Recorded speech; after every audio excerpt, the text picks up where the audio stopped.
So, kita sudah dapatkan pengumuman dari FOMC yang tadi malam sepertinya relatif sedikit hawkish, tapi kalau lihat dari pernyataan Powell, dia tidak terlampau hawkish seperti yang diperkirakan ataupun dikhawatirkan.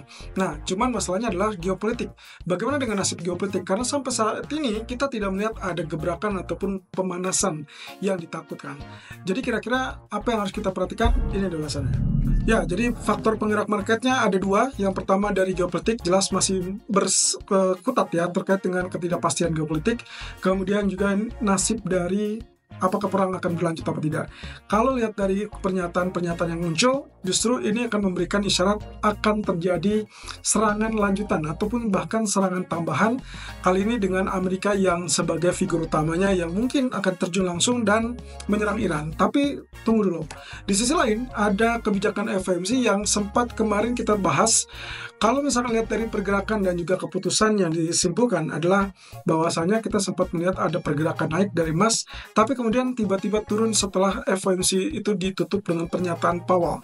Kira-kira apa ya poin yang utama yang bisa kita ambil dari pernyataan Powell ataupun bahkan dari FOMC meeting tadi malam? Dan bagaimana dengan nasib perang? Ini dia, kalau misalkan lihat dari gambaran berikut ini. Ya, lihat dari dot plot yang kita bandingkan dari pertemuan bulan Maret dengan bulan Juni atau yang baru saja tadi kita dapatkan. Anda bisa lihat di situ untuk tahun 2025 sebenarnya tidak banyak perubahan. Mereka masih melihat dari membuka peluang untuk 2 kali penurunan suku bunga, termasuk juga untuk yang Juni, FOMC Juni. Nah, cuman perbedaannya di sini untuk 2026. Di tahun atau di FOMC bulan Maret kemarin, mereka masih membuka peluang atau melihat ada kondisi di mana sangat mungkin untuk penurunan lanjutan 2 kali pemangkasan, ya 2 kali 25 basis point. Ditandai dengan 2026 itu ada di kisaran 3,4% dari 3,9%. That means 50% atau 0,5 berkurang. Nah, berarti menandakan juga 2 kali 25 basis point. Sementara di pertemuan tadi malam, Anda bisa lihat angkanya justru hanya jadi 3,6. Dari 3,9 menjadi 3,6, berarti anggapannya adalah 0,3%. That means cuma 1 kali 25 basis point di tahun 2026.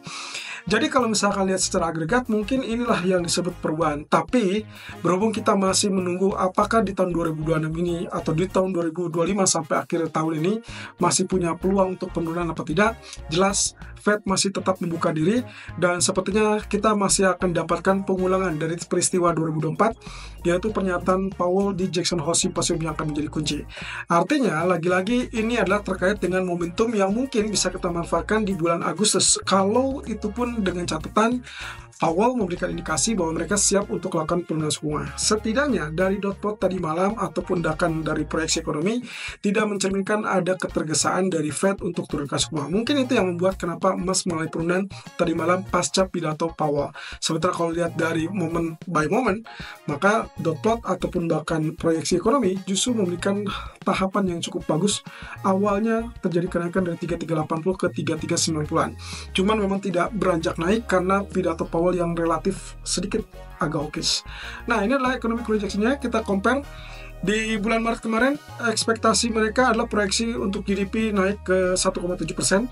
Itu adalah perubahan dari Desember yang menunjukkan akan ada kenaikan 2,1%. Berarti di downgrade seperti itu. Sementara untuk tingkat pengangguran mereka prediksikan di 4,4.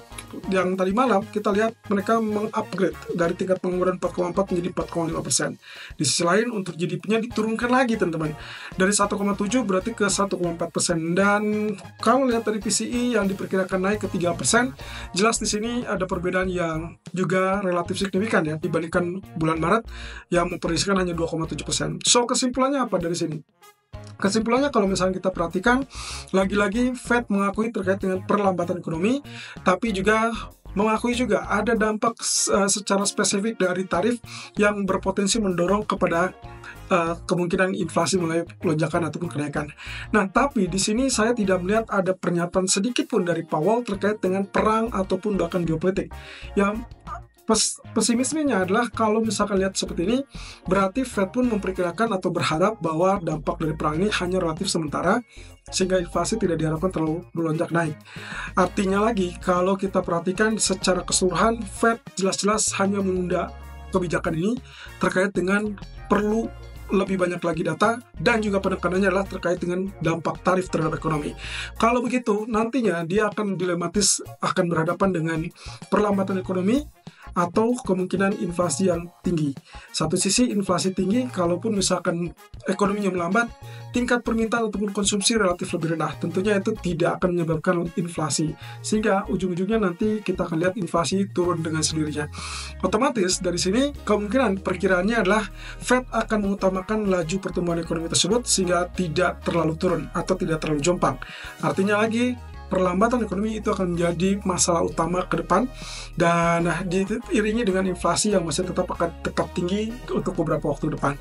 Tapi intinya dari semua ini, pernyataan Powell lah yang menjadi kunci utama dari sentimen market. Mereka masih tetap menegaskan mode wait and see. Artinya mereka masih butuh banyak data, inflasi, pasar tenaga kerja, dan juga laju pertumbuhan ekonomi. Kalau lihat secara agregat, mereka melihat ketidakpastian sudah memuncak di bulan April, sehingga melihat posisinya sudah mulai turun. Tapi ya, ketidakpastian terkait geopolitik tentunya masih tetap membayangi.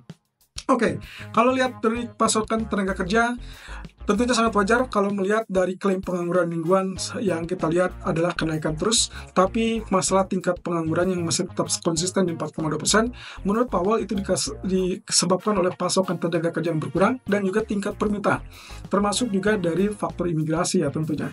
Karena belakangan ini kita sudah tahu ada demonstrasi besar-besaran terkait dengan imigran yang ada di Amerika. Nah, kesimpulannya, kalaupun misalnya kita anggap inilah pernyataan yang relatif hawkish, tapi kenyataannya dia tidak terlampau hawkish. Kenapa saya bilang begitu? Karena dia tidak sama sekali membuka komitmen untuk menaikkan suku bunga. Nah, sisi lain, dengan Fed masih tetap mode wait and see, maka harusnya kita akan melihat dari beberapa data ke depan, dan ini masih tetap dalam kesimpulan yang sama. Bagi saya adalah Fed masih tetap akan mencoba melihat dari beberapa data ke depan. Ada CPI, ada non-farm payroll, ada data PCE, dan juga terkait data GDP. So, dalam 1 atau 2 bulan depan, sejak Juni sampai ke Juli atau bahkan sampai awal Agustus, kita mungkin akan merangkum dari beberapa data tersebut sehingga bisa memprediksikan kira-kira apakah Jackson Hole Symposium tahun ini akan memberikan pengalaman yang sama mirip dengan sinyal waktu 2024 atau tidak. Kemudian terkait dengan tensi geopolitik, yang perlu kita lihat di sini adalah sinyal dukungan kepada Israel semakin menggema dari Amerika dan juga negara-negara G7. Nah, kalau kita lihat dari pernyataan Trump, sebetulnya dia juga mengindikasikan akan menyerang basis fasilitas nuklir Iran. Dan kali ini, masalah yang jadi persoalan bagi market adalah kapan waktunya kita belum tahu. Nah, tapi ada beberapa media yang menyebutkan ada kemungkinan serangan ini akan dilakukan di beberapa hari ke depan. Bahkan dari Fox Business mengatakan dengan sangat jelas bahwa akan sangat potensial untuk Amerika terjun langsung untuk menyerang Iran itu adalah di akhir pekan.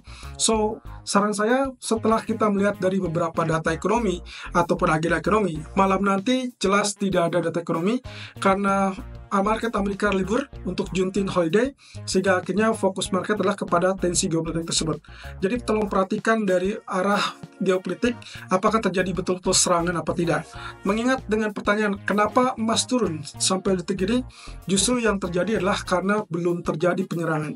Jadi pada dasarnya apa yang disampaikan oleh Powell masih direspon, dan dengan heningnya kegiatan geopolitik maka hening pula respon market, sehingga akhirnya kita melihat ada penurunan di sisi pasar saham ataupun pasar emas. Nah, cuman bukan berarti itu sudah selesai karena market masih menimbang-nimbang dan masih cemas dengan kondisi geopolitik. Jadi hari ini dan besok kemungkinan itu akan menjadikan jawaban atau ya mungkin bisa dibilang jawaban yang dibutuhkan oleh para pelaku pasar terkait dengan harga minyak. Goldman Sachs mengatakan bahwa ada risiko geopolitik yang memungkinkan harga minyak ini mulai kenaikan. Kalau sebelumnya JP Morgan memprediksikan ada level 100 sampai 130 dolar per barel untuk minyak Brent, Goldman Sachs hanya melihat di kisaran 90 dolar per barel. Itu pun dengan catatan bahwa risiko geopolitik ini kemungkinan kalau kita pertimbangkan hanya akan mendorong ke 90 dolar, tapi kalau sampai skenario paling buruk, misalkan perang berkelanjutan, maka itu yang akan membuat area kenaikan jauh lebih tinggi. Nah, tapi kasus dasarnya kalau tanpa ada geopolitik atau in case ternyata dalam beberapa bulan ke depan atau beberapa waktu ke depan terjadi negosiasi gencatan senjata, maka akan terlihat itu adalah harga 60 dolar per barel, terutama sampai ke kuartal keempat. That means mungkin akhir tahun 2025. Well, setidaknya dari data ekonomi yang kita lihat hari ini hanya terfokus dengan POE meeting yang diperkirakan akan mempertahankan suku bunga dan pasar sudah mengantisipasi. Saya tidak melihat ada respon ataupun reaksi berlebihan terhadap pound sterling, tapi kita akan fokus dengan geopolitik. Jadi nanti malam, hati-hati teman-teman, walaupun sore ini emas turun dan juga saham relatif tenang, tapi kita harus waspada dengan kemungkinan-kemungkinan terburuk di malam nanti, termasuk juga di hari Jumat atau bahkan di akhir pekan. Jadi saran saya, mengingat besok mungkin kita belum tentu akan bertemu dengan live streaming, maka saya ingatkan terlebih dulu, ekonomi kalender besok malam itu hanya fokus kepada data-data ringan untuk Amerika seperti Philadelphia Fed Employment Index ataupun Manufacturing Index. Ini adalah indeks regional, kalaupun berpengaruh, saya rasa akan ujung-ujungnya langsung mereka akan fokus atau mencemaskan terkait dengan potensi perang di akhir pekan. Jadi hati-hati, sampai 2 hari ke depan, saya mengingatkan Anda untuk berhati-hati terhadap geopolitik. Di pagi harinya kita akan lihat data core CPI dari National ataupun dari Tokyo CPI. Kalau memang ternyata datanya lebih tinggi, ya otomatis akan ada membuka peluang untuk setidaknya USD Japanese Yen mengalami penurunan. Tapi di sisi lain, mereka belum ada rencana untuk menaikkan suku bunga lebih lanjut dari BOJ sampai at least di bulan Januari 2026. Jadi hati-hati, penurunan pun mungkin belum terlalu signifikan. Kecuali kalau ternyata kita lihat sampai akhir pekan ada tanda-tanda perang, maka safe haven itu akan juga muncul untuk Japanese Yen, sehingga USD Japanese Yen bisa saja mengalami penurunan.